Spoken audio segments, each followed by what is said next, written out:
Bonsoir à tous. Madame la Présidente de l'ASBL Simply Complex, Mesdames et Messieurs distingués invités, tout grade et protocole respectés, Mesdames et Messieurs, chers jeunes amis. Souvent, quand on sponsorise un événement, on se demande pourquoi on le fait et on dit, on met juste une étiquette au bas d'un encart publicitaire ou d'une invitation et puis l'événement passe de manière un petit peu protocolaire. Et en fait, ici, je crois que tous mes prédécesseurs ont expliqué et exprimé quel était l'enjeu de notre rencontre de ce soir. Souvent aussi, j'entends dire beaucoup de mal des entreprises publiques, des mandataires publics, des autorités publiques. Souvent aussi, j'entends dire beaucoup de mal des jeunes Congolais, des jeunes Congolaises, parce qu'on se demande ce qu'ils font ou ce qu'ils ne font pas et qu'ils devraient faire. Et lorsqu'effectivement cette association m'a proposé de participer à l'événement, j'ai pensé qu'il y avait moyen de corriger et de rectifier un peu le tir pour ne pas être toujours congolo-pessimiste et démontrer que le Congo a aussi du talent. Et donc c'est ainsi que ce soir j'ai le plaisir, au nom du ministère du Portefeuille, de parrainer cette première édition du gala Top Manager. Lorsque cette association m'a approché avec son concept d'émission qui met en compétition des jeunes défendant tour à tour à la télévision leurs projets devant un public nombreux, j'ai trouvé que c'était une initiative audacieuse et encourageante. Parce qu'effectivement, tout le monde ne peut pas faire métier de politique. En effet, par cette occasion, notre jeunesse peut présenter à l'attention de l'opinion et du grand public des idées novatrices auxquelles elle croit pour améliorer notre société et contribuer à son développement économique.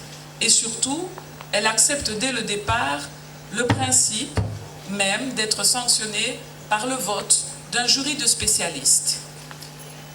Comme nous, au portefeuille, nous l'avions fait il y a de cela 1 an, en instaurant un concours pour les mandataires.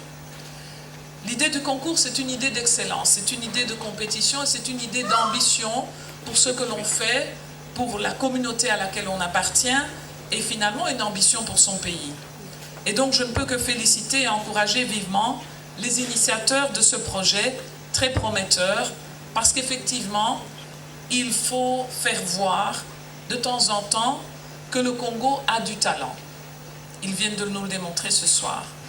Au ministère de Portefeuille, nous sommes donc soucieux, à la suite et à côté et dans le gouvernement, nous sommes soucieux de voir les jeunes d'aujourd'hui prendre demain la relève dans les différents domaines d'activité économique et sociale.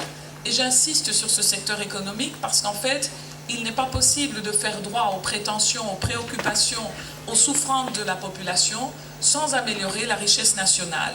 Et donc soutenir leurs réflexions, soutenir leur action et les aider à faire mûrir leurs projets est l'une de nos priorités dans le cadre du chantier emploi. C'est une autre façon de parler du programme du gouvernement, dans un langage accessible à tous et dans un souci d'équité de l'information pour tous. Si on en doutait encore, à leur tour, ces jeunes peuvent réussir ce qu'ils entreprennent aujourd'hui. Ce serait là, à mon avis, une belle manière, un autre langage pour s'approprier les 5 chantiers de la République à la suite de celui qui se décrète aujourd'hui, un ancien jeune, le président de la République, Joseph Kabila. Mon ministère s'est donc engagé à parrainer ce programme par un appui non seulement moral, mais technique et financier, via les entreprises du portefeuille de l'État, à l'instar du Fonds de promotion de l'industrie qui n'a pas hésité un seul instant, parce que c'est le prolongement de son activité, c'est la finalité de son objet social, soutenir les initiatives industrielles, à prêter son précieux concours dans la matérialisation de cette soirée. Le programme en question prévoit notamment l'organisation de conférences, des formations, des stages, de l'encadrement et tout ça présenté au travers d'une émission. Parce qu'il faut faire voir pour susciter des modèles, des exemples et des envies de réussir. C'est une très bonne chose parce que tout le monde ne peut pas être politicien, parce que tout le monde ne peut pas être musicien, parce que tout le monde ne peut pas être diamantaire.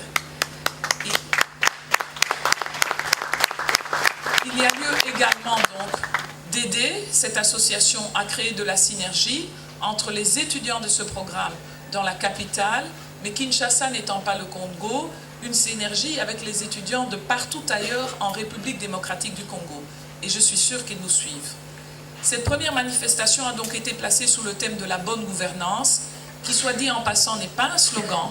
Elle fonde le programme et l'action du gouvernement en général, les actions du ministère du portefeuille en particulier. Parmi les principes clés de la bonne gouvernance, on recommande souvent aux institutions, et il ne faudrait pas que ce soit des recommandations, nous essayons de le mettre en pratique, la promotion de la transparence, l'habitude de rendre compte et celle de faire participer autant que possible les bénéficiaires de nos prises de décision publiques. Et ensuite, ce principe de bonne gouvernance pour moi, par rapport à la soirée de ce soir, permet d'établir les passerelles inévitables, les passerelles inéluctables entre une économie et un secteur public et une économie privée.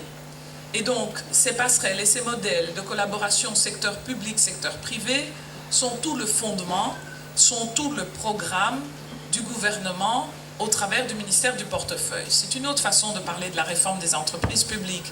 Parce qu'effectivement, quand la présidente de l'association Simpi Complex nous dit que Israël dépense 100 milliards pour apporter de l'eau dans son pays et que le Congo pourrait être un grand producteur d'eau, on pense tout de suite à la Régie des eaux. Quand elle dit qu'avec nos ressources minières et notamment l'or, nous pourrions effectivement être tous, peut-être un jour, milliardaires et classés dans Forbes, je pense à la Gécamine, je pense à l'Okimo et je pense bien sûr à l'Amiba.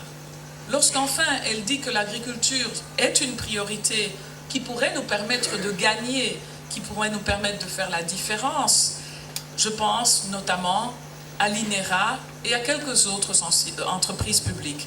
Et donc voilà la passerelle entre l'initiative de cette association et le ministère du portefeuille au travers de la vision de notre gouvernement. Je note aussi avec grand intérêt la présence dans l'assistante non seulement des décideurs politiques, mais aussi des chefs d'entreprise, tant du secteur privé que du secteur public.